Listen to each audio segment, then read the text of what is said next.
కళల కానాచి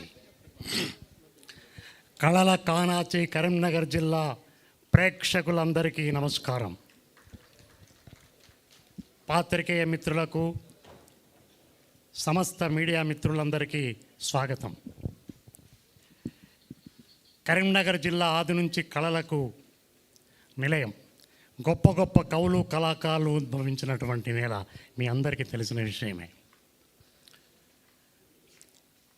ఎప్పుడో 8 సంవత్సరాల క్రింద సెల్ ఫోన్తో సెల్ ఫోన్తో వీళ్ళు ఎప్పుడైతే చిన్న చిన్న వీడియోలు తీశారో అప్పుడు ప్రారంభమైనటువంటి వీళ్ళ ప్రస్థానం ఇప్పుడు సిరీస్ లెవెల్కి వెదిగింది.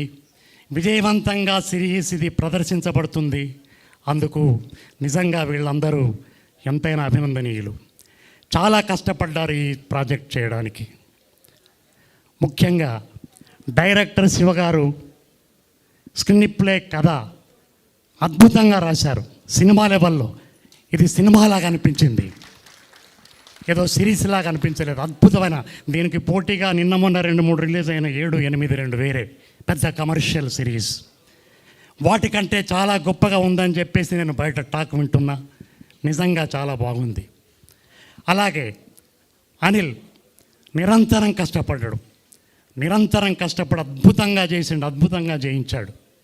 తర్వాత డిఓపి గారు అసలు సినిమాలాగా అద్భుతంగా ఒక్కొక్క ఫ్రేమ్ చూస్తుంటే సినిమాలాగా అనిపించింది. చాలా కష్టపడ్డాడు ఆయన. 30 రోజులు అసలు ఏప్రిల్ మేలో వీళ్ళ కష్టం చూసి నేను ఒక 4 రోజులు చేశాను అంతే. నేను చాలా ఆశ్చర్యపోయాను. ఏంటి అని అప్పుడే అనుకున్నాను వీళ్ళు ఖచ్చితంగా విజయం సాధిస్తారని. తర్వాత మ్యూజిక్, అసలు ఏం మ్యూజిక్ అది! చరణ్ అర్జున్ అద్భుతమైనటువంటి బ్యాక్గ్రౌండ్ మ్యూజిక్.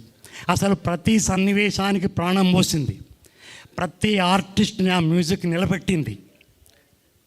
అలాగే జీ తెలుగు, నిజంగా జీ తెలుగు వారు టైప్ అయి వీళ్ళని పిలవగానే అనుకున్నాను ఇది తప్పకుండా విజయం అయ్యిద్దని. ఎందుకంటే ఇందులో ఏదే ఉంటుందో అని వాళ్ళు ఉంటే కానీ వాళ్ళు టైప్ కారు అనేది నాకు అనిపించింది. అయితే నేను ఎన్నో సీరియళ్ళు, సినిమాలు చేశాను. అది పక్కన పెడితే ఒక క్యారెక్టర్ కోసం నన్ను పిలిపించారు అనిల్ ఫోన్ చేశాను. నాకు వెళ్ళాను. తెలుసు వీళ్ళు విలేజ్ షో చేస్తున్నారు, మంచి మంచి షార్ట్ ఫిల్మ్ తెలుసు, విన్నాను.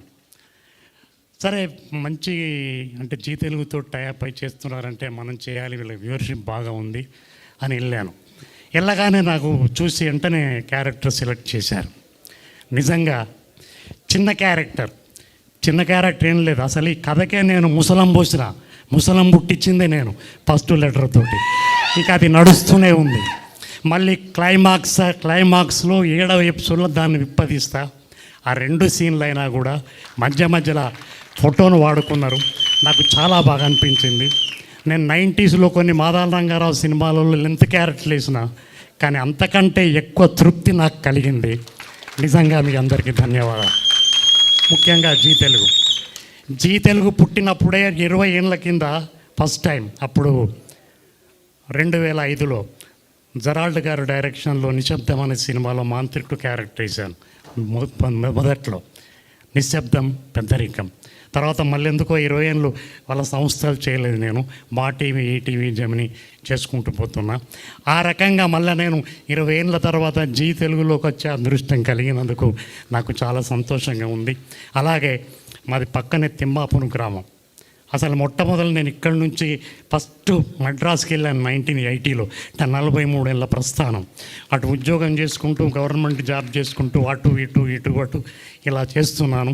మొత్తానికి మిత్రుడు నాకు చివరాంకంలో మంచి మిత్రుడు నాకు పరిచయం అయినందుకు చాలా ఆనందంగా ఉంది. ఇప్పుడు మన జిల్లాలో ఈ రకంగా నాకు మాట్లాడే అవకాశం కలిగించినటువంటి యావత్ బృందానికి కృతజ్ఞతలు తెలియజేస్తూ, ఇంకా చాలామంది మంచి కళాకారులు ఉన్నారు మన జిల్లాలో. అసలు రాష్ట్రంలో సంవత్సరానికి 2000 షార్ట్ ఫిల్ములు తయారైతే ఒక్క ఉమ్మడి కరీంనగర్ జిల్లాలోనే 1500 షార్ట్ ఫిల్ములు తయారవుతున్నాయి. అలాంటి షార్ట్ ఫిల్మ్ నుంచి వచ్చిన సెలబ్రిటీయే మన ఆర్ఎస్ నంద. కాబట్టి మనం ఏ మీడియాను తక్కువ చేయడానికి లేదు. నన్ను నాటక రంగానికి భాస్కర్ రాజు పరిచయం చేశాడు 50 ఏళ్ళ కిందట. తర్వాత టీవీ రంగానికి మణిశంకర్ గారు పరిచయం చేశారు 1989లో డీడీ పుట్టినప్పుడు. భోజరాజు కథలు, నల చరిత్ర మీకు తెలిసే ఉంటుంది. తర్వాత సినిమాకు డాక్టర్ ప్రభాకర్ రెడ్డి గారు పరిచయం చేశారు. అలాగే సిరీస్కి శివ, అనిల్, జై తెలుగు, శ్రీకాంత్ అండ్ చరణ్ అర్జున్ పరిచయం చేసినందుకు చాలా కృతజ్ఞతలు తెలియజేస్తూ ముగిస్తున్నాను. Thank you so much sir. So ఆ 7th ఎపిసోడ్లో ఏం జరిగిందో తెలుసుకో